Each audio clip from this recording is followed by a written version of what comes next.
దేవుని నామానికి స్తోత్రం. అందరికీ వందనాలు. ఆదివారపు ఆరాధనకు ఈ ఉదయకాలం అందే మిమ్మల్ని అందరినీ కూడా మన ప్రభువును రక్షకుడును అయిన యేసుక్రీస్తు నామములో ఆహ్వానించుచున్నాను. ఈ ఉదయకాలం అందు మనం ప్రస్తుతం చూస్తున్నటువంటి సంఘటనలకు రిలేటెడ్గా ఉండేలాగున మత్తయి సువార్త 24వ అధ్యాయంలో యేసుక్రీస్తు ప్రభువు ఒలీవల కొండ మీద చేసిన ప్రసంగం ఆలివేట్స్ డిస్కోర్స్లో నుంచి కొన్ని అంశాలను ధ్యానం చేయడానికి మనందరం కూడా ఈ ఉదయకాలం మందు దేవుడు అనుగ్రహించిన అవకాశమును సద్వినియోగం చేసుకుందాము. సో ఈ ఉదయకాలం మందు దేవుని యొక్క కృప చొప్పున మనందరం కూడా దేవుని యొక్క సన్నిధిలో చేరి ఆయనను స్తుతించి ఆరాధించుటకు దేవుడు అనుగ్రహించిన ప్రశస్త సమయమును బట్టి ఆయనకే కృతజ్ఞతాస్తుతులు చెల్లించుచు ఉన్నాం. Let us bow down our heads and ask for the guidance of the Holy Spirit to meditate the verses which we are before us this morning. పరిశుద్ధుడా, మా ప్రియరక్షక, మా ప్రభువా, మా దేవా, ఈ అంత్యకాలంలో మేము జీవించుచు ఉన్నాము.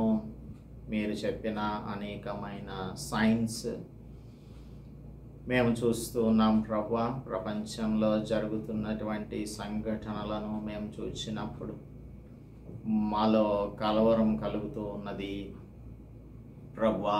నీ బిడ్డలైన వారంగా మేము కలవరపడవలసిన అవసరం లేదు అని మీ వాక్యం సెలవిస్తుంది.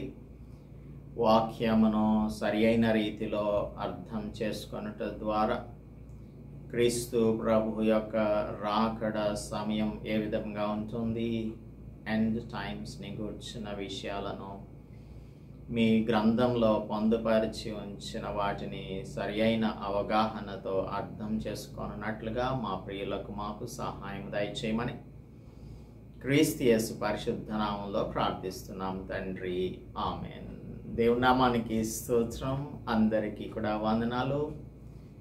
ఈ ఉదయకాలం మందు మత్తయి సువార్త 24వ అధ్యాయంలో నుంచి కొన్ని విషయాలను ధ్యానం చేద్దాం. ఎందుకంటే ఈ మధ్య కాలంలో మనం ఇజ్రాయెల్ ఇరాన్కి మధ్యన జరుగుతూ ఉన్న యుద్ధాన్ని గురించి వింటూ ఉన్నాం.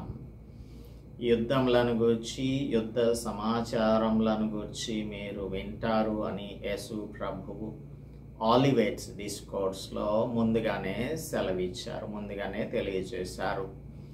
సో 24వ అధ్యాయంలో మత్తయి సువార్త 24వ అధ్యాయంలో యేసు దేవాలయము నుండి బయలుదేరి వెళ్ళుచుండగా ఆయన శిష్యులు ఆ దేవాలయపు కట్టడములు ఆయనకు చూపింపవచ్చిరి.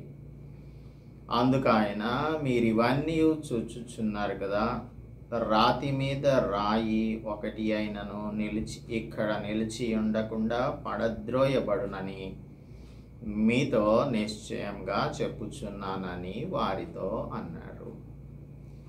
ఇప్పుడు ఈ 23వ అధ్యాయంలో యేసు ప్రభువు యెరూషలేము దేవాలయం నుంచి బయటికి వచ్చేశారు. చివరి భాగంలో చూసినప్పుడు యెరూషలేమును గూర్చినటువంటి కొన్ని మాటలను పలికారు. యెరూషలేమా, యెరూషలేమా, ప్రవక్తలను చంపుచును, నీ యొద్దకు పంపబడిన వారిని రాళ్లతో కొట్టుచును ఉండుదానా? కోడి తన పిల్లలను రెక్కల క్రింద ఎలాగూ చేర్చుకొననో అలాగే నేనును నీ పిల్లలను ఎన్నో మార్లు చేర్చుకొనవలెనని ఉంటిని, కానీ మీరు వల్లకపోతిరి.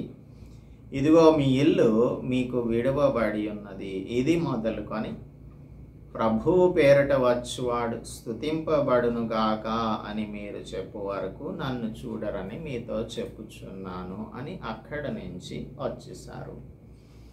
వచ్చేసిన తర్వాత శిష్యులైనటువంటి వారు యేసు ప్రభువుకు ఆ దేవాలయపు కట్టడములను చూపిస్తున్నారు.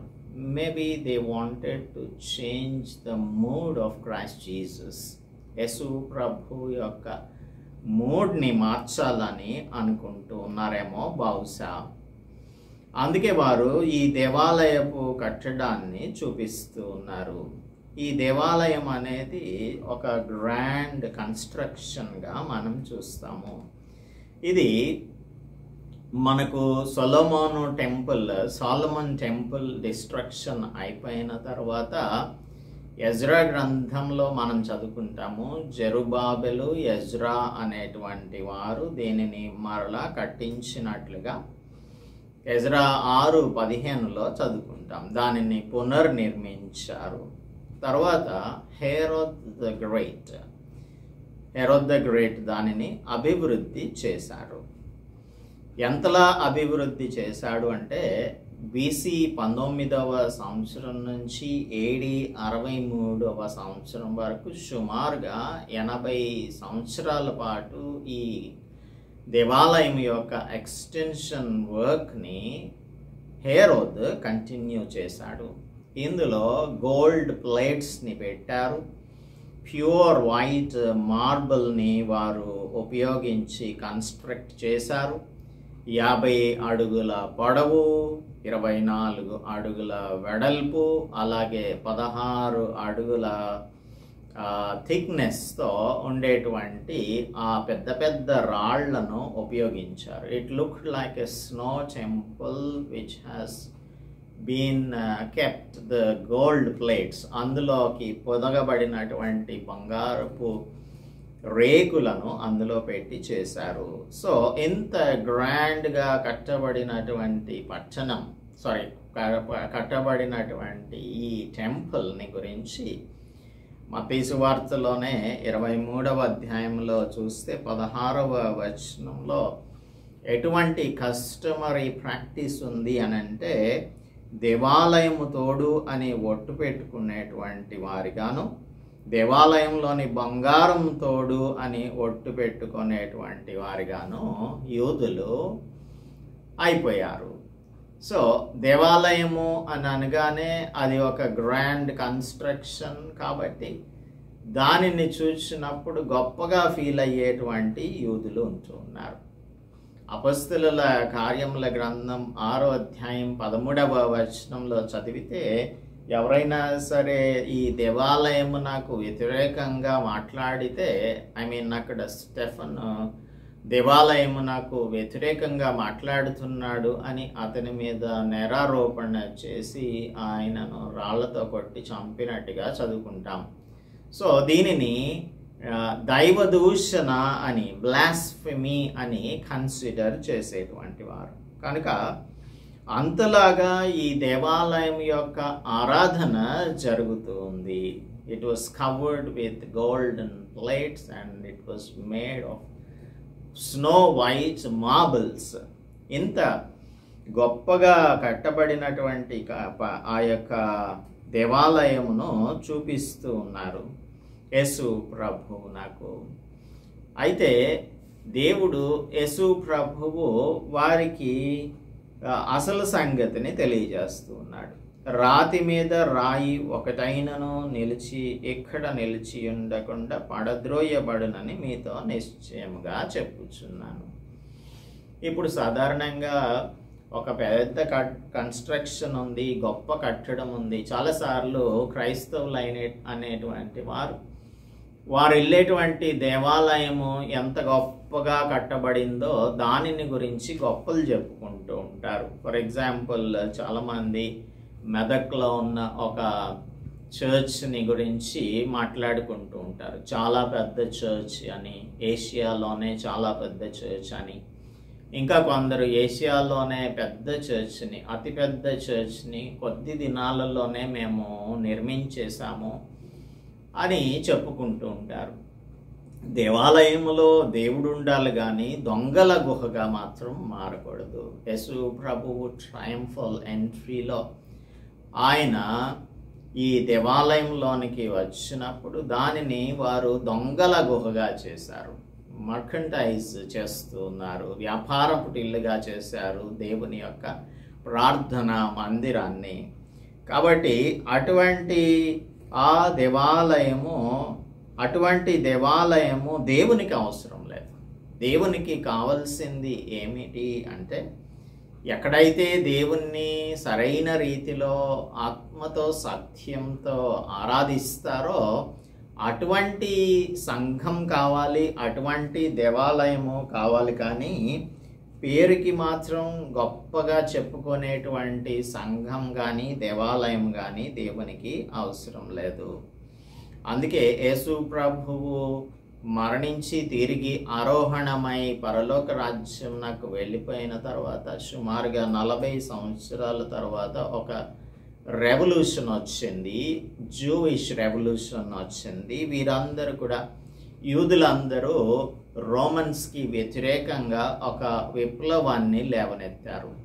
అయితే ఈ రెవల్యూషన్లో అది AD 70లో జెరూసలేంని అలాగనే యెరూషలేము టెంపుల్ని కూడా నేలమట్టం చేసేసినట్లుగా మనం చరిత్రలో చూడవచ్చు.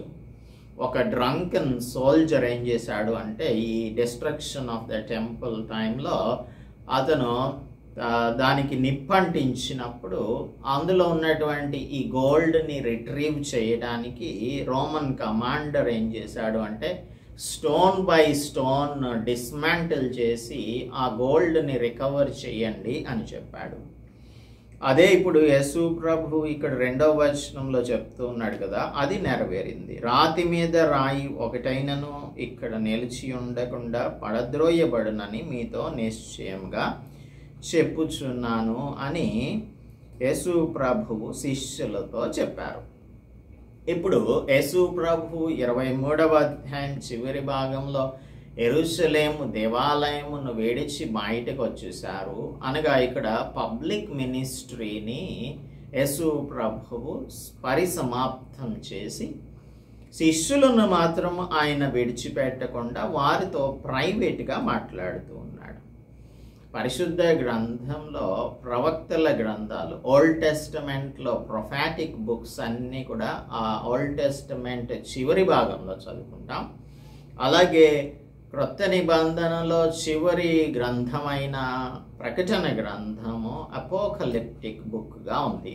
అపోకలిప్స్ అని అంటే అది it talks about the end of the world, ప్రపంచం యొక్క అంతాన్ని గురించి మాట్లాడుతుంది.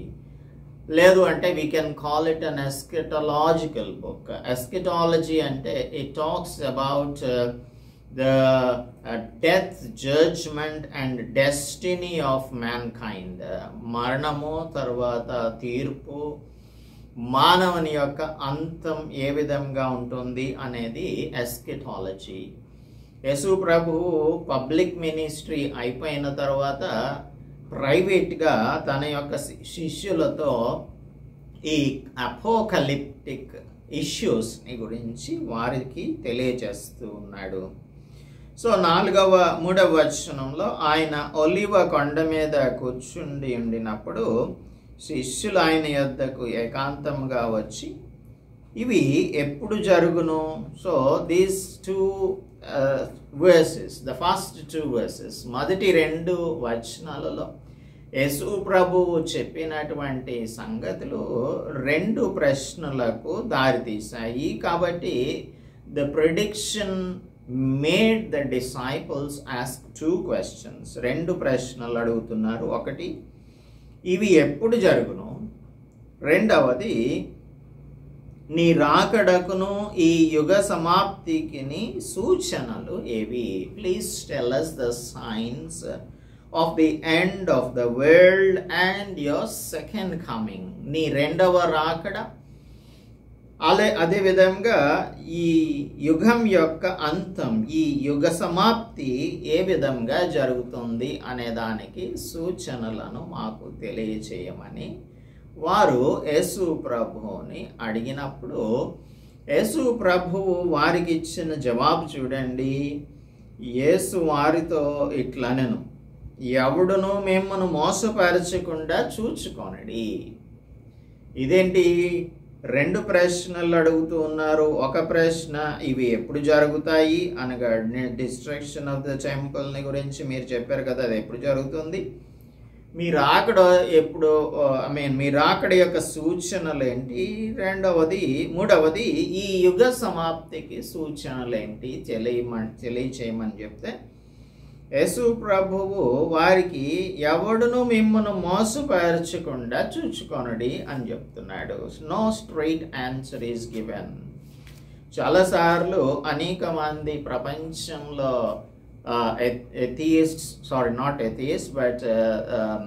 జెంటైల్స్లో నుంచి కూడా చాలామంది యుగ సమాప్తిని గురించినటువంటి ప్రిడిక్షన్స్ని చెప్పిన వారు ఉన్నారు. మనకు కూడా పోతులూరి వీరబ్రహ్మం అని ఒక తెలుగువాడు కూడా ఇదే విధంగా జరగబోయే యుగ సమాప్తి యొక్క సూచనలను గురించి చెప్పారు అని చెప్తూ ఉంటారు. ఫ్రెంచ్ డాక్టర్ ఒక అతను ఉన్నాడు. He was considered a healer. ఆయన పేరు మైకెల్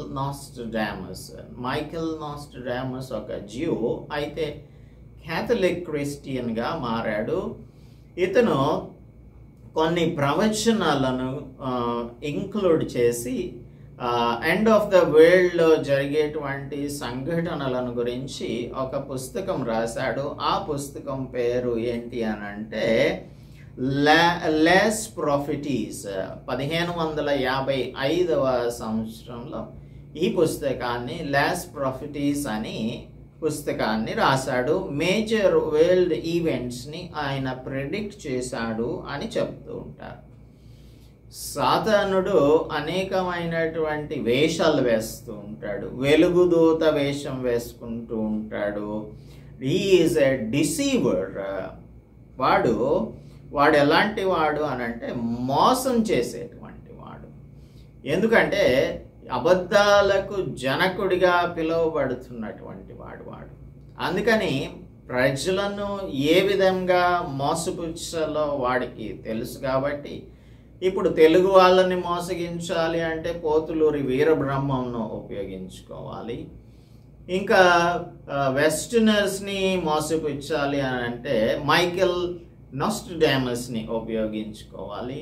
ఇంకా ఎవరిని ఏ విధంగా మోసం చేయాలి అనే దానిని, మిస్లీడ్ చేయాలి అనే దానిని సాతానుడు చాలా బాగా ఎస్టిమేట్ చేయగలడు. ఏ విధంగా మనం చెప్తే మోసపుచ్చగలము అనేది వాడికి బాగా తెలుసు. అది వెన్నతో పెట్టిన విద్య. అబద్ధాలకు జనకుడు కాబట్టి మోసం చేస్తాడు. ఇది నిజమా అని హవ్వతో మాట్లాడాడు. హవ్వని ఏ విధంగా పడగొట్టాలి, డిసీవ్ చేయాలి అనేది సాతానుకి బాగా తెలుసు. కనుక ఈ వృక్ష ఫలములలో దేనినైనా తినకూడదని మీకు దేవుడు చెప్పాడా అని అంటే, అప్పుడు ఆమె దగ్గర నుంచి ఇన్ఫర్మేషన్ని రాబట్టి ఒక సంశయాన్ని క్రియేట్ చేశాడు, డిసీవ్ చేయగలిగాడు హవ్వను. ఆ విధంగా మానవ జాతి అంతా కూడా మోసానికి గురైపోయేలాగా చేశాడు. అప్పటి నుంచి ఇప్పటి వరకు మోసగాని పనినే ట్రైటర్గా లేదంటే ఇంపోస్టర్గా సాతానుడు తన కార్యక్రమాన్ని చేస్తూ ఉన్నాడు. సో ఈ విధంగా డివైనర్స్ అనేటువంటి వారు కొందరు బయలుదేరుతారు. వారు ఏం చేస్తారంటే సూచనలను, లేదు అంటే కొన్ని ఈవెంట్స్ని, కొన్ని శకునాలను, ఇంకా వారు ఏం చెప్తూ ఉంటారంటే మేము స్పిరిట్స్ని కాంటాక్ట్ చేసి, అనగా ఆత్మలను మేము కాంటాక్ట్ చేసి మీకు విషయాలను తెలియజేస్తాము. డివినేషన్ అనేది దేవుని వ్యతిరేకమైనటువంటి చర్య. రాజైన సౌలు కూడా అదే విధంగా ఒక డివైనర్ దగ్గరకు వెళ్ళినట్టుగా దాని యొక్క జీవితం చివరి భాగంలో చదువుకుంటాము. అందునిమిత్తమే దేవుడు అతని యొక్క శేషాలు కూడా, అనగా ఆయన యొక్క ఎముకలు కూడా ఉండకూడదు అనే ఉద్దేశంతో అందరినీ సాధారణంగా పాతిపెట్టేటువంటి వారు ఆ దినాలలో. కానీ సౌలు యొక్క ఎముకలు కూడా కాల్చివేయబడినట్లుగా చేశాడు దేవుడు. ఎందుకంటే he contacted the medium of spirits. సోదగాండ్రను కాంటాక్ట్ చేసి ఆ విధంగా దేవుని వ్యతిరేకమైనటువంటి కార్యాన్ని చేశాడు. ఇలాగా సాతానుడు మనలను మోసపుంచే అవకాశం ఉంది కాబట్టే మనం ముందుగా అన్ని విషయాలను తెలుసుకోవాలి. సాధారణమైన వాగ్దానాలతో పాటు విశ్వాసులకు దిశానిర్దేశం చేయడానికి, వారిని ప్రోత్సహించడానికి ప్రత్యేకమైనటువంటి ఈ ఎండ్ టైమ్ ఇష్యూస్ని, లేదు అంటే అపోకలిప్టిక్ ఇష్యూస్ని, లేదంటే ఎస్కటలాజికల్ ఇష్యూస్ని దేవుడు ఈ గ్రంథమందు, పరిశుద్ధ గ్రంథమందు వ్రాయించి ఉంచాడు. ముందుగా చెప్తూ ఉన్నాడు, ఎవడునూ మిమ్మను మోసపరచకుండా చూచుకొనుడి. ఎందుకు అనంటే, ఇప్పుడు వీరు అడుగుతున్నటువంటి ప్రశ్న, యుగ సమాప్తికి సూచనలు కావాలి అని అంటున్నారు. అయితే కాలంలో, సమయంలో తండ్రి యొక్క వశంలో, లేదంటే తండ్రి యొక్క స్వాధీనంలో ఉంచుకున్నాడు కాబట్టి వాటిని తెలుసుకొనటం ఈ పని కాదు అని మనకు అపొస్తలుల కార్యముల గ్రంథం 1వ అధ్యాయంలో చదువుకోవచ్చు. సో కాలములను గురించి, సమయములను గురించి మనం ఆలోచించే దానికన్నా మనల్ని ఎవరు మోసపుచ్చకుండా ఉండేలాగా జాగ్రత్తగా చూసుకోవాలని యేసు ప్రభువు చెప్తూ ఉన్నారు. ఇంకా కంటిన్యూ చేస్తున్నారు, అనేకులు నా పేరిట వచ్చి నేనే క్రీస్తునని చెప్పి పలువురిని మోసపుచ్చెదరు. ఎవడు మిమ్మల్ని మోసపుచ్చకూడదు. ఎందుకంటే సాతానుడు అబద్ధములకు జనకుడు. యోహాను సువార్త 8వ అధ్యాయం 44వ వచనంలో యేసు ప్రభు చెప్తూ ఉన్నారు, 8వ అధ్యాయం 44వ వచనంలో, మీరు మీ తండ్రి యగు అపవాది సంబంధులు, మీ తండ్రి దురాశలు నెరవేర్చగోరుచున్నారు. ఆది నుండి వాడు నరహంతకుడై ఉండి సత్యమందు నిలిచిన వాడు కాడు, వాని యందు సత్యమే లేదు. వాడు అబద్ధమాడునప్పుడు తన స్వభావము అనుసరించియే మాట్లాడును.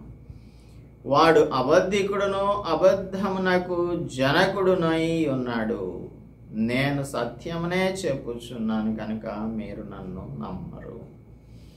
సత్యం చెప్పేవారి కంటే అసత్యం చెప్పేవారినే అనేక మంది నమ్ముతూ ఉంటారు. ఈ దినాలలో కూడా మనం యేసు ప్రభువు అది చేస్తాడు, ఇది చేస్తాడు, స్వస్థపరుస్తాడు, మీకు అన్ని కూడా మంచి జరుగుతాయి అని చెప్పేటువంటి వారిని నమ్మేవారే ఎక్కువ మంది ఉంటారు. అటువంటి సంఘాలకు వెళ్ళేటువంటి వారే ఎక్కువగా ఉంటారు. మీకు ఆశ్చర్యం కలగకుండా ఉండు నిమిత్తమే మీకు ఒక విషయాన్ని చెప్తున్నాను అని అపోస్తలుడు పౌలు కొరింథీయులకు రాసిన 2వ పత్రిక 11వ అధ్యాయం 4వ వచనంలో 14వ వచనంలో చెప్తూ ఉన్నాడు. ఇది ఆశ్చర్యం కాదు, సాతాను తానే వెలుగుదూత వేషం ధరించుకున్నాడు. సాతానుడు ఏం చేస్తాడు? వెలుగుదూత వేషం, the Angel of the light. ఈ దినాలలో వెలుగుదూత ఆవరించినటువంటి అనేక మంది మనకు కనిపిస్తూ ఉన్నారు. వారన్నీ కూడా ప్రాఫెసీస్ని డిక్లేర్ చేస్తూ ఉంటారు. You have to claim the promises of God. You have to claim the prophecies of God. నీకు కలిమిలోనే ఉంటావు కానీ లేమి అసలు ఉండనే ఉండదు. You will be prospering always. దేవుడు నిన్ను అందుకే పుట్టించాడు. నీకు వ్యాధి, బాధ, కష్టం ఏది లేకుండానే దేవుడు నిన్ను ఈ లోకంలో సుఖవంతమైన జీవితాన్ని జీవించడానికి పిలిచాడు అని చెప్పేటువంటి వారు ఈ సాతాను సంబంధులు వెలుగుదూత సంబంధులుగా ఉంటున్నారు. కనుక వాని పరిచారకులను నీతి పరిచారకుల వేషము ధరించుకొనుట గొప్ప సంగతి కాదు. అంటే ఈ సాతాను యొక్క సంబంధులైనటువంటి వారు, లేదంటే సాతాను పరిచారకులు నీతి పరిచారకుల వేషం ధరించుకుంటారు. ఇది గొప్ప సంగతి కాదు. అయితే వారి క్రియల చొప్పున వారికి అంతము కలుగును అని యేసు ప్రభువు దేవుడు మనకు ఈ వాక్యం ద్వారా తెలియజేస్తూ ఉన్నాడు. So we should not be deceived. అపొస్తలుల కార్యముల గ్రంథంలో 5వ అధ్యాయం యేసు ప్రభువు మరణించి తిరిగి లేచిన కొద్ది సమయానికే థియోడస్ అని ఒకడున్నాడు. ఆ థియోడస్ అనేటువంటి వాడు 5వ అధ్యాయం 36వ వచనంలో ఈ గమాలియేలు, ధర్మశాస్త్రోపదేశకుడైన గమాలియేలు చెప్తూ ఉన్నాడు. చూడండి, ఈ మనుషులను కొంతసేపు వెలుపల ఉంచుడి అని అనగా అపొస్తలులను వారికి ఆజ్ఞాపించి, ఇశ్రాయేలీయులారా, ఈ మనుషుల విషయమై మీరేం చేయబోతున్నారో జాగ్రత్త సుమండి అని ఈ దినములకు మునుపు దూదా అను ఒకడు లేచి తానొక గొప్పవాడనని చెప్పుకొనెను. ఇంచుమించు 400 మంది మనుషులు వానితో కలుసుకొనిరి అని చెప్తూ ఉన్నాడు. 400 మంది ఫాలోవర్స్తో ఈ థియోడస్ అనేటువంటి వాడు తానొక గొప్పవాడని చెప్పి అనుకొని తనను తాను గొప్పవానిగా ప్రకటించుకున్నాడు అని. అయితే తర్వాత వారు వ్యర్థులైపోయారన్న సంగతి వేరే విషయం. కానీ ఆ దినాలలోనే మోసకరమైనటువంటి బోధకులు కొందరు, లేదంటే ఇన్ఫ్లుయెన్సర్స్ ఉంటూ ఉన్నారు. ఈ దినాలలో ఉండటం అనేది ఆశ్చర్యకరమైన విషయం కాదు. సైమన్ మేగస్ని గురించి మనం చదువుకుంటాము. అపొస్తలుల కార్యముల గ్రంథం 8వ అధ్యాయం 9వ వచనం నుంచి కనుక చూసినట్టయితే, సీమోను అను ఒక మనుష్యుడు లోగడ ఆ పట్టణంలో గారడీ చేయుచు తానెవడో ఒక గొప్పవాడని చెప్పుకొనొచ్చు సమరయ జనులకు విభ్రాంతి పరచుచుండెను. వారినందరినీ కూడా, సమరయ జనులందరినీ విభ్రాంతి పరచుచు ఉన్నాడు. కొద్దివాడు మొదలుకొని గొప్పవాడు వాని మట్టుకు అందరూ దేవుని మహాశక్తి అనబడిన వాడు ఇతడే అని చెప్పుకొనుచు అతని లక్ష్య పెడుతూ ఉన్నారు. దేవుని మహాశక్తి అంటే వీడే, సైమన్ మేగస్ అని చెప్పుకుంటూ ఉన్నాడు. అతడు బహుకాలము గారడీలు చేయుచు వారిని విభ్రాంతి పరిచినందున వారు అతని లక్ష్య పెట్టిరి. ఈ దినాలలో కూడా యేసు ప్రభు ఇప్పుడు ఏం చెప్పారు? ఎవడు మిమ్మల్ని మోసపరచకుండా చూచుకొనడి అని చెప్తున్నాడు కదా.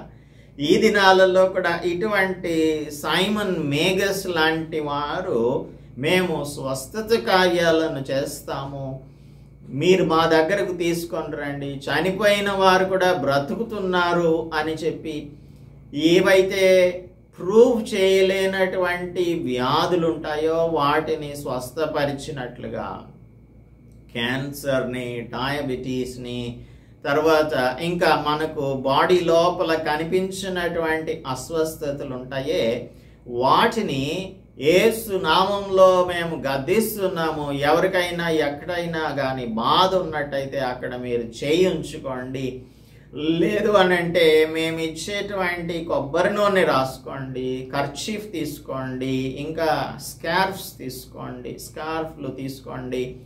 ఇలాగా అనేకమైనవి ఇచ్చి మభ్య పెడుతూ వారు మనుషులను విభ్రాంతి పరుస్తూ ఉన్నారు.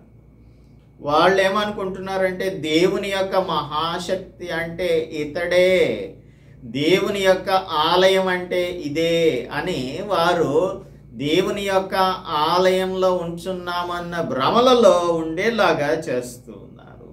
అటువంటి వారినే అనేక మంది లక్ష్య పెడుతూ ఉన్నారు. గారడీలు చేసి బహుకాలము ప్రజలను మభ్యపెట్టేటువంటి వానిగా ఉన్న సైమన్ మేగస్ లాంటి వారు అనేక మంది ఈ దినాలలో సూడో క్రిస్టియన్స్, ప్రాఫిట్స్ ఈ దినాలలో వచ్చేసారు. కాబట్టి జాగ్రత్తగా చూచుకొనడి. అనేకులు నా పేరట వస్తారు, నేనే క్రీస్తునని చెప్పి పలువురిని మోసపరుస్తారు. నేనే క్రీస్తునని చెప్పి సూడో క్రైస్ట్స్ వస్తారు.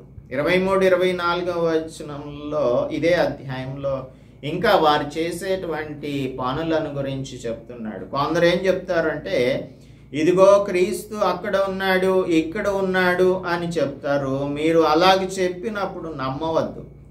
అబద్ధపు క్రీస్తులను అబద్ధపు ప్రవక్తలను వచ్చి సాధ్యమైతే ఏర్పరచబడిన వారిని సహితము మోసపరచుటకై గొప్ప సూచక క్రియలను మహత్కార్యములను కనబరుస్తారు. సూచక క్రియలు మహత్కార్యములు కనపరచడం అనేది అది పెద్ద గొప్ప విషయం ఏమాత్రం కూడా కానే కాదు. నిర్గమకాండం గ్రంథం 7వ అధ్యాయం 11-12 వచనాలలో మనం చూసినట్టయితే, నిర్గమకాండం 7వ అధ్యాయం 11-12 వచనాలలో మోషే ఫరో ఎదుట ఉన్నాడు.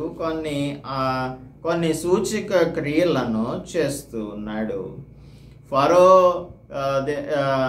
మీ శక్తి చూపుటకై ఒక మహత్కార్యం కనపరచుడని మీతో చెప్పినప్పుడు నీవేం చేస్తావంటే ఈ కర్ర పట్టుకొని వేయమని కింద పడేయమన్నాడు దేవుడు, అది సర్పం అవుతుంది అని చెప్పాడు. అప్పుడు వారు అలా చేసినప్పుడు అది సర్పంగా మారింది. 10వ వచనంలో, అప్పుడు ఫరో తన విద్వాంసులను మంత్రజ్ఞులను పిలిపించాడు, ఎంచాంటర్స్ని పిలిపించాడు, శకునగాండ్రను పిలిపించాడు. ఐగుప్తు శకునగాండ్రు కూడా తమ మంత్రముల చేత అలాగే చేశారు. ఇప్పుడు దేవుని యొక్క శక్తితో జరుగుతున్న మహత్కార్యములు సాతాను సంబంధులైనటువంటి వారు కూడా చేస్తూ ఉన్నారు. వారిలో ప్రతివాడును తన కర్రను పడవేసినప్పుడు అది సర్పమాయను. అయితే వేరే విషయం అనుకోండి, ఆ కర్రను పడవేసినప్పుడు అహరోను యొక్క కర్ర వారి కర్రలను మృంగివేసినట్లుగా మనం గమనిస్తాము. That's another issue. But the point here is the Egyptian enchanters were able to do the same sign Moses and Aaron did before the Pharaoh. ఈ ఫరో ఎదుట మోషే అహరోనులు చేసిన ఒక అద్భుత కార్యాన్ని వీరు కూడా చేయగలిగారు. సో ఈ సైన్స్ అండ్ వండర్స్ అనేవి దే ఆర్ వెరీ ట్రిక్కీ. అవి మనలను మోసపిచ్చేవిగా ఉంటున్నాయి. మనుషులకు ఏది అవసరమో అందరికీ కూడా సైకాలజీని బట్టి అర్థమవుతుంది. కాబట్టి మనుషులందరూ కూడా ఏమనుకుంటూ ఉంటారు, మనకు మంచి ఆరోగ్యం కావాలి, జబ్బులు లేనటువంటి జీవితాన్ని జీవించాలి. రెండవది, మనం ఈ లోకంలో తినడానికి ఆహారము, త్రాగటానికి మంచి నీరు, ఉండటానికి ఇల్లు, ఇవన్నీ కూడా కావాలి. ఇవి మనకు కావాలి. తర్వాత ఇంకా అనేకమైనటువంటివి కూడా మనం కోరుకుంటూ ఉంటాము. సో మనుషులకు కావలసిన విషయాలు ఏంటి అనేది అందరికీ తెలుసు. కాబట్టి ఇవన్నీ కూడా యేసు ప్రభు దగ్గరకు వస్తే మీకు ఇవ్వబడతాయి అని ప్రకటించేటువంటి వారు అనేక మంది మోసగాండ్రు ఈ దినాలలో బయలుదేరారు. యేసు ప్రభు అదే విషయం చెప్తున్నారు. ఇంకొంచెం ఒక స్టెప్ ముందుకు వేసి వారు ఏం చేస్తారు అని అంటే కొన్ని మ్యాజికల్ ట్రిక్స్ని నేర్చుకొని ఈ వశీకరణ చేసేటువంటి వారిగా ఉంటారు. రెవల్యూషన్ చాప్టర్ 13లో కనుక మనం చూసినట్టయితే ఈ విచిత్రమైనటువంటి ఒక జంతువు ఉంది 13వ అధ్యాయంలో. మరియు 10 కొమ్ములు 7 తలలు గల ఒక క్రూర మృగం సముద్రంలో నుండి పైకి వచ్చుట చూచితిని. దాని కొమ్ముల మీద 10 కిరీటములు, దాని తల మీద దేవదూషణకరమైన పేర్లును ఉండెను. నేను చూచిన ఆ మృగం చిరుతపులిని పోలి ఉండెను. దాని పాదములు ఎలుగుబంటి పాదములు. సరే, ఇదంతా చదివిన తర్వాత 3వ వచనంలో కనుక చూస్తే, అయితే ఆ చావు దెబ్బ మానిపోయెను కనుక భూజనులందరూ మృగము వెంట వెళ్ళుచు ఆశ్చర్యపడుచుండిరి. దేవుడు ఈ క్రూర మృగానికి కొంచెం అధికారాన్ని ఇచ్చాడు. తర్వాత వచనాలలో చదువుకుంటే ఈ అధికారాలను వినియోగించుకొని అనేకమైనటువంటి పనులు చేస్తూ ఉన్నాడు.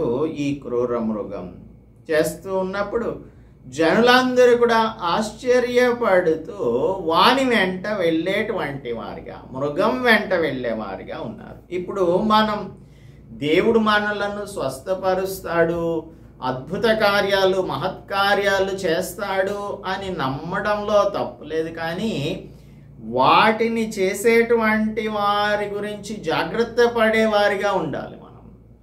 ఇది ఎందుకు చేస్తున్నారు? మనల్ని మోసపుచ్చడానికి చేస్తున్నారా? Of course God will heal. God is a healer. ఆయన మనలను స్వస్థపరచగలడు. ఆయన పరిస్థితులన్నింటినీ కూడా చక్కబరచగలడు. మనకు ఏదైనా సరే ఇవ్వగలిగిన శక్తి ఆయనకు ఉంది. కానీ వీటి కోసమే మనం గనక జీవించుచు ఉన్నట్లయితే మోసగాండ్ర యొక్క నెట్లోనో ట్రాప్లోనో పడిపోయేటువంటి వారుగా ఉంటారు. ఇంకా కొంతమంది నేనే క్రీస్తుని అని చెప్పుకుంటారు. క్రీస్తు అక్కడున్నాడు రండి, ఇక్కడున్నాడు రండి అని వారికి కొందరు ఏజెంట్స్, ఇప్పుడు అంతా కూడా ఏజెన్సీస్ ఎక్కువైపోయినాయి, కన్సల్టెన్సీస్ ఎక్కువైపోయినాయి కదా. ఈ అబద్ధ క్రీస్తు యొక్క కన్సల్టెన్సీస్ చాలా పుట్టగొడుగుల్లాగా పుట్టుకొచ్చేస్తాయి. వారందరూ కూడా నీలాంటి నాలాంటి వీక్ క్రిస్టియన్స్ని పట్టుకొని నీకు స్వస్థత కావాలా రా, ఎడారిలో క్రీస్తున్నాడు, అక్కడ నీకు స్వస్థత కలుగు చేస్తాడు అనగానే పొలం అంటుపోతారు. ఇంకా నీకు డబ్బులు కావాలా, నీకు కావలసిన డబ్బంతా కూడా క్రీస్తు ప్రభు ఇచ్చేస్తాడు, రండి ఎడారిలో ఉన్నాడు అని చెప్పినప్పుడు అక్కడికి వాళ్ళు వెళ్ళిపోయేటువంటి వారిగా ఉంటారు. అసలు నిజమైన క్రీస్తు ఎలా ఉంటాడు, ఆయన ఎలాగ వస్తాడు, ఇవన్నీ కూడా క్రీస్తు ప్రభు మనకు ముందుగానే తెలియచేశాడు. అబద్ధపు క్రీస్తులు, అబద్ధపు ప్రవక్తలు వచ్చి సాధ్యమైతే ఏర్పరచబడిన వారిని సహితము మోసపరచుటకై గొప్ప సూచక క్రియలను మహత్కార్యములను చేస్తాడు. కాబట్టి ఎవరైనా ఇదిగో అరణ్యంలో ఉన్నాడని మీతో చెప్పిన ఎడల వెళ్ళకుడి, ఇదిగో లోపలి గదిలో ఉన్నాడని చెప్పినను నమ్మకుడి. మెరుపు తూర్పున పుట్టి పడమటి వరకు ఎలాగూ కనబడునో అలాగే మనుష్య కుమారుని రాకడయు ఉండును అని యేసు ప్రభు చెప్పాడు. తూర్పున పుట్టినటువంటి మెరుపు పడమట్లో కూడా కనిపిస్తుంది. అంతేగాని యేసుక్రీస్తు ప్రభు యొక్క రాకడొస్తే అరణ్యంలోనో లేదంటే ఏదో ఒక ఆఫీస్లోనో కూర్చొని అక్కడికి ప్రజలందరినీ పిలిపించుకునేటువంటి వాడు కానే కాడు. కాబట్టి మీరు జాగ్రత్తగా ఉండండి అని చెప్తూ ఉన్నాడు. మోసగించటానికి అనేకమైన అవకాశములున్న ఈ రోజులలో మోసపోకుండా నిజమైన దేవుని బిడలంగా ఉండటం అనేది చాలా ప్రాముఖ్యమైన విషయం. మరియు మీరు యుద్ధములను గూర్చి 6వ వచనం, యుద్ధ సమాచారములను గూర్చి వినబోదు, మీరు కలవరపడకుండా చూచుకొనుడి. ఇప్పుడు మనం యుద్ధం గురించి వింటూ ఉన్నాం. ఇరాన్ ఇజ్రాయెల్ మీద బ్యాలిస్టిక్ మిసైల్స్ని వేసింది. తర్వాత వారి మీద అనేకమైన రీతులలో గగనతలంలో నుంచి అటాక్స్ చేసింది. ఆ తర్వాత ఇజ్రాయెల్ రిటాలియేట్ చేస్తుంది. కాబట్టి ఈ యుద్ధాన్ని గురించి అనేక మంది అనేకమైన విశ్లేషణలను చేస్తూ ఉన్నారు. కాబట్టి యేసు ప్రభు యొక్క రాకడ వచ్చేసింది. మనందరం కూడా జాగ్రత్త పడిపోవాలి. రండి, యేసు ప్రభు అక్కడున్నాడు, ఇక్కడున్నాడు, వెళ్ళిపోదాము అని గనక చెప్పినట్టయితే మనం జాగ్రత్తగా ఆలోచించాలి. యేసు ప్రభు ఏం చెప్పారు? మీరు యుద్ధములను గూర్చి, యుద్ధ సమాచారములను గూర్చి వినబోదురు, కలవరపడకుండా చూచుకొనుడి. ఇవన్నీ జరగవలసి ఉన్నవి కానీ అంతం వెంటనే రాదు. ఇవన్నీ కూడా జరుగుతాయి. World will be divided into two. There will be a war between the world nations. గోగు మాగోగు యుద్ధం అనేది ఒకటి జరుగుతుంది. ఇవన్నీ కూడా జరుగుతాయి. వరల్డ్ ఫోర్సెస్ అన్నీ కూడా, వరల్డ్ కంట్రీస్ అన్నీ కూడా 2 విభాగాలుగా అయిపోతారు. వీరి మధ్యన యుద్ధం జరుగుతుంది అనేది మనకు దైవ గ్రంథం కూడా చెప్తుంది. కానీ ఇవన్నీ జరగవలసి ఉన్నాయి, కానీ వెంటనే అంతం రాదు. మనం చూస్తాము, జనము మీదకి జనము, రాజ్యం మీదకి రాజ్యం లేస్తుంది. అక్కడక్కడ కరువులు, భూకంపములు కలుగుతాయి. ఇవన్నీ వేదనలకు ప్రారంభం. This is the beginning of the tribulation. కాబట్టి ఇవన్నీ కూడా జరగాల్సి ఉంటుంది.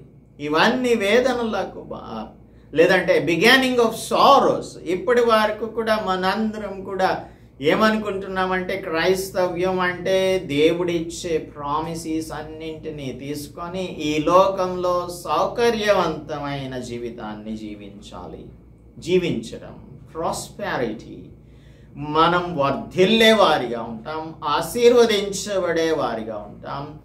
దేవుని యొక్క abundant showers of abundant mercies మన మీద కుమ్మరించబడతాయి, ఆశీర్వాదములు కుమ్మరించబడతాయి. కాబట్టి మనకి ఏ వ్యాధి, బాధ, కష్టం లేకుండా జీవించడమే క్రైస్తవ్యం అనేది ఈ దినాలలో ప్రకటించబడుతున్న సువార్త. కానీ యేసు ప్రభు అంటున్నాడు, ఇవన్నీ కూడా వస్తాయి. జనం మీదకి జనం, రాజ్యం మీదకి రాజ్యం లేస్తారు. కరువులు, భూకంపాలు, పెస్టిలెన్సెస్ వస్తాయి. ఇవన్నీ కూడా వేదనలకు ప్రారంభం అని చెప్తూ ఉన్నాడు. ప్రకటన గ్రంథం 6వ అధ్యాయం 5-6 వచనాలలో చదివినట్టయితే అక్కడ 3వ ముద్రను విప్పినప్పుడు, థర్డ్ సీల్ని విప్పినప్పుడు 6వ అధ్యాయం 5-6 వచనాలలో ఆయన 3వ ముద్రను విప్పినప్పుడు రమ్ము అని 3వ జీవి చెప్పుట వింటిని. నేను చూడగా ఇదిగో ఒక నల్లని గుర్రం కనబడెను. దాని మీద ఒకడు త్రాసు చేత పట్టుకొని కూర్చుండి ఉండెను. దినారమునకు 1 సేరు గోధుమలనియు, దినారమునకు 3 సేర్ల యవలనియు, నూనెను, ద్రాక్షరసమును పాడు చేయవద్దనియు ఆ 4 జీవుల మధ్య ఒక స్వరం పలికినట్టుగా నేను విన్నాను అని అంటున్నాడు. ఇక్కడ ఫ్యామిన్ వస్తుంది అనేది మనకు యూదయలో యేసు ప్రభువు ఆరోహణమై వెళ్ళిపోయిన తర్వాత అపొస్తలుల కార్యముల గ్రంథం 11:28లో ఒక కరువు సంభవించినట్టుగా మనం చూస్తాము. అలాగనే యెరూషలేము ముట్టడి వేయబడినప్పుడు లెమెంటేషన్స్ అనగా విలాప వాక్యముల గ్రంథం 4వ అధ్యాయం 9-10 వచనాలలో the sorest of the famines will be occurring during the siege of Jerusalem అనేది కూడా ముందుగానే ఇర్మియా ప్రవక్త ద్వారా తెలియజేశాడు. ఇక్కడ ఈ 3వ ముద్ర విప్పినప్పుడు అక్కడ ఫ్యామిన్ కలుగుతుంది. ఆ తర్వాత పెస్టిలెన్సెస్. నెక్స్ట్ పెస్టిలెన్సెస్ వర్స్ 7ని కనుక మనం చూస్తే ప్రకటన 6:7 4వ ముద్ర విప్పినప్పుడు రము అని 4వ జీవి చెప్పుట వింటిని. అప్పుడు నేను చూడగా ఇదిగో పాండుర వర్ణం గల ఒక పేల్ కలర్డ్ హార్స్, దాని మీద కూర్చున్న వాని పేరు మృత్యువు. వాడికి అధికారం ఇవ్వబడింది. ఖడ్గం వలన, కరువు వలన, మరణం వలన, భూమిలో నుండి క్రూర మృగము వలన భూనివాసులను చంపుటకు భూమి యొక్క 4వ భాగం పైన అధికారం వేయబడింది. ఇక్కడ ఏమేమి జరుగుతాయి? ఖడ్గం వలన, కరువు వలన, మరణం వలన, భూమిలో నుండి క్రూర మృగం వలన 1/4 of the people will be killed.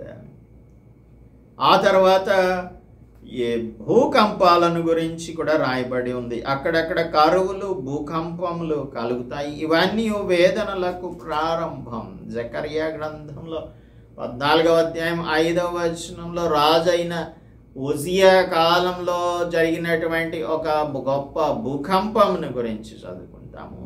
ఇప్పుడు రెవల్యూషన్ 6:12లో, ప్రకటన గ్రంథం 6:12లో ఆయన 6వ ముద్రను విప్పినప్పుడు నేను చూడగా పెద్ద భూకంపం కలిగెను. ఇది ప్రపంచంలో అతిపెద్ద భూకంపం. ఇవన్నీ కూడా బిగానింగ్ ఆఫ్ సారోస్. అప్పుడు జరిగేది విషయం ఏంటంటే జనులు మిమ్మను శ్రమల పాలు చేసి చంపుతారు. మీరు నా నామం నిమిత్తం సకల జనుల చేత ద్వేషించబడతారు. What disciples must expect during the time between the ascension of Christ Jesus and second coming. యేసు ప్రభువు ఆరోహణమై వెళ్ళిపోయిన తర్వాత ఆయన రెండవ రాకడ వచ్చేదానికి మధ్యలో జరిగేటువంటి విషయాలు ఇక్కడ యేసు ప్రభు చెప్తూ ఉన్నాడు. మత్తయి సువార్త 10వ అధ్యాయం 6వ వచనంలో లిల్ కమిషన్లో ఆయన శిష్యులను పంపించేటప్పుడు యేసు ప్రభు ఏం చెప్పాడంటే వారితో, మత్తయి సువార్త 10వ అధ్యాయం 16వ వచనంలో చూద్దాము. 10వ అధ్యాయం 16వ వచనంలో, ఇదిగో తోడేళ్ల మధ్యకు గొర్రెలను పంపినట్టు నేను మిమ్మల్ని పంపుచున్నాను అని అంటున్నాడు. వారు ఏం చేస్తారు? 17వ వచనం, మనుష్యులను గూర్చి జాగ్రత్త పడుడి, వారు మిమ్మును మహాసభలకు అప్పగించి తమ సమాజ మందిరములలో మిమ్మును కొరడాలతో కొట్టింతురు. వీరికిని అన్యజనులకును సాక్ష్యార్థమై నా నిమిత్తం మీరు అధిపతుల యొద్దను రాజుల యొద్దకును తేబడుదురు. వారు మిమ్మును అప్పగించినప్పుడు మీరేం మాట్లాడాలి, ఏం చెప్పాలి అని చింతించొద్దు. పరిశుద్ధాత్ముడే మీకు ఆ విషయాలను బోధిస్తాడు అని ముందుగానే యేసు ప్రభు చెప్పాడు. సో క్రైస్తవ్యం అంటే సుఖవంతమైన జీవితం జీవించటం కాదు. They will bring us before the officers. ఇప్పుడు అంతా కూడా మన దేశంలో భయపడుతున్నది ఏంటి అంటే, మరలా గనక ఈ కేంద్రంలో ఉన్న ప్రభుత్వం తిరిగి వచ్చినట్టయితే అధికారంలోనికి, వారు అడుగుతున్నట్టుగా 370 సీట్లు కనుక పార్లమెంట్లో వస్తే వారు రాజ్యాంగాన్ని పూర్తిగా మార్చేయటానికి అధికారం లభిస్తుంది. అటువంటి అధికారం లభించినప్పుడు భారతదేశం యొక్క రాజ్యాంగాన్నే మార్చేసి వారు సెక్యులరిజంని తీసేస్తారు. క్రైస్తవులు అనేటువంటి వారికి శ్రమలు వస్తాయి, కష్టాలు వస్తాయి. వారు ఇష్టం వచ్చినట్టుగా ఇప్పటికే చేస్తూ ఉన్నారు. చర్చెస్ని తగలబెట్టేస్తూ ఉన్నారు, క్రైస్తవులను కొడుతూ ఉన్నారు. వారి యొక్క మత వ్యాప్తికి మనం అడ్డుపడుతున్నామన్నటువంటి ఉద్దేశం కలిగి హింసిస్తూ ఉన్నారు. ఇవన్నీ కూడా జరగకూడదని మీరు ప్రార్థన చెయ్యండి అని అంటున్నారు. కానీ యేసు ప్రభు చెప్తున్నారు, అప్పుడు జనులు మిమ్మను శ్రమల పాలు చేసి చంపేస్తారు. మీరు నా నామం నిమిత్తం సకల జనుల చేత ద్వేషించబడతారు. We have to become ready to be persecuted. శ్రమల పాలవడానికి సిద్ధంగా ఉండాలి, ద్వేషించబడటానికి సిద్ధంగా ఉండాలి. ఇతరులు మనలను గురించి అభ్యంతర పడినప్పుడు దానిని మనం యాక్సెప్ట్ చేయటానికి సిద్ధంగా ఉండాలి. మనలను ఎవరైనా అధికారులకు అప్పగించితే అప్పగింపబడటానికి సిద్ధంగా ఉండాలి, ద్వేషించబడటానికి సిద్ధంగా ఉండాలి అని చెబుతూ ఉన్నాడు. ఒకవేళ మనం కానీ ఆ విధంగా సిద్ధంగా లేకపోతే మనం మోసపోయినట్టే. సో ఇవన్నీ కూడా మనం చూడవలసి ఉంది. అనేకులైన అబద్ధ ప్రవక్తలు వచ్చి మనలను పలువురిని మోసపరుస్తారు. అక్రమం విస్తరించుట చేత అనేకుల ప్రేమ చల్లారిపోతుంది. కుటుంబంలోనే మనలను అప్పగించేటువంటి వారు ఉంటారు. అంతం వరకు సహించువాడెవడో వాడే రక్షింపబడను. మనందరం అనుకుంటున్నాం, నేను రక్షణ పొందాను, పరలోక రాజ్యానికి చేరుతాను అని. మనం రక్షింపబడటానికి it should be the salvation will be of future. అప్పుడు అంతం వరకు సహిస్తేనే మనం రక్షించబడతాం. ఈ విషయాలను యేసు ప్రభువు తన శిష్యులైనటువంటి వారికి తెలియజేస్తూ ఉన్నారు. అయితే దేవుని యొక్క రాజ్య సువార్త సకల జనములకు సాక్ష్యార్థమై లోకమందంతటా ప్రకటించబడుతుంది. అటు తరువాత అంతం వస్తుంది. మనం అనుకుంటున్నాము దేవుని యొక్క రాజ్య సువార్త ప్రకటించబడుతుంది యూట్యూబ్లో, మీడియాలో, అనేకమైన చోట, టెలివిజన్స్లో, శాటిలైట్స్ ద్వారా సువార్త ప్రకటన జరుగుతుంది అని అనుకుంటున్నాం. ఎటువంటి సువార్త ప్రకటన జరుగుతుంది? నిజమైన సువార్త ప్రకటన జరిగితే మోసము నాకు తావు లేకుండా ఉంటుంది. మనం మోసపరచబడకుండా ఉండటానికి జాగ్రత్త పడాలి. అందుకని దైవవాక్యమును మనం చదవాలి. దీనిని గురించి సరియైన అవగాహన కలిగి ఉండాలి. అంతేగాని ఇజ్రాయెల్ ఇరాన్ వార్ వచ్చింది, యేసు ప్రభు వచ్చేస్తాడు, మనమందరం కూడా ఎత్తబడతాము అని అంటే, are you ready to be persecuted? Are you ready to be hated by the people? Are you ready to go to the prison and suffer for Christ? దేవుని కొరకు నీవు కష్టం అనుభవించడానికి సిద్ధంగా ఉన్నావా లేదా అనే దానిని ఉదయకాలమందు పరిశీలన చేసుకోమని దేవుడు చెప్తూ ఉన్నాడు. రాతి నేలన పడిన విత్తనము మనం గమనిస్తే, many of the Christians are like sunlight Christians. Many follow Christ in the sunshine. అంతా బాగున్నప్పుడు దేవుని వెంబడించేటువంటి వారు అనేక మంది ఉంటారు. కష్టం వచ్చినప్పుడు వారు ఏం చేస్తారు అని అంటే దేవుని విడిచిపెట్టేటువంటి వారిగా ఉంటారు. మత్తయి సువార్త 13వ అధ్యాయంలో రాతి నేలన పడిన విత్తనం గురించి చెప్తున్నాడు. వాళ్ళు ఏం చేస్తారు అని అంటే, these are like the people who this is the representation of the people. వాక్యం నిమిత్తం శ్రమ అయినను హింస అయినను కలుగగానే అభ్యంతర పడిపోయి దేవుని విడిచిపెట్టేటువంటి వారిగా ఉంటారు. ఉదయకాలం అంతా రాతి నేలను పడిన విత్తనం వలె శ్రమ హింస కలిగినప్పుడు అభ్యంతరపడి వెళ్ళిపోయే క్రైస్తవునిగా నీవు ఉన్నట్టయితే నీవు నిజమైన క్రైస్తవుడవు, క్రైస్తవురాలువు ఏమాత్రమో కానే కాదు. దేవుని కొరకు శ్రమ అనుభవించటానికి, కష్టాలు అనుభవించడానికి, జనుల చేత ద్వేషించబడటానికి, అభ్యంతరపడి మనలను అప్పగించేటువంటి వారి కోసం మనం సిద్ధంగా ఉన్నప్పుడు నిజమైన క్రైస్తవులంగా ఉంటామన్న సంగతిని మనందరం కూడా గమనించినట్లుగా దేవుని వాక్యం ఇది ఉదయకాలమందు మనలను హెచ్చరిస్తుంది.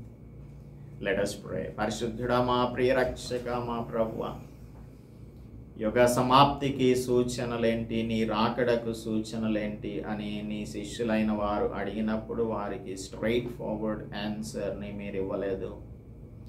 యేసు ప్రభు ఇవ్వలేదు. ప్రభువా, మిమ్మల్ని మోసపరచకుండా జాగ్రత్త పడుడి అని చెప్తూ ఉన్నారు. కనుక నాయన, యుద్ధములు, యుద్ధ సమాచారములను మేము విన్నప్పుడు అంతం వచ్చేసింది అని మేము అనుకోకుండా మీ వాక్యం ఏం చెప్తుందో దానిని మేము తెలుసుకొని అంతం అప్పుడే రాదు అన్న సంగతి, అంతం వరకు నిలిచి ఉండేవాడే లేదంటే సహించువాడే రక్షించబడతాడు. కనుక మేము సహించే క్రైస్తవులముగా ఉన్నట్లు మాకు సహాయం అనుగ్రహించమని క్రీస్తు యేసు పరిశుద్ధ నామములో ప్రార్థిస్తున్నాము తండ్రి, ఆమేన్. దేవుని నామానికి స్తోత్రం. అందరికీ కూడా వందనాలు. దేవుని కొరకు మనం శ్రమ పడటానికి, హింసించబడటానికి, ద్వేషించబడటానికి సిద్ధమైనప్పుడే నిజమైన క్రైస్తవులం. ఆ విధంగా జీవించుటకు దేవుడు మనకు సహాయం చేయనుగాక. ఆమేన్.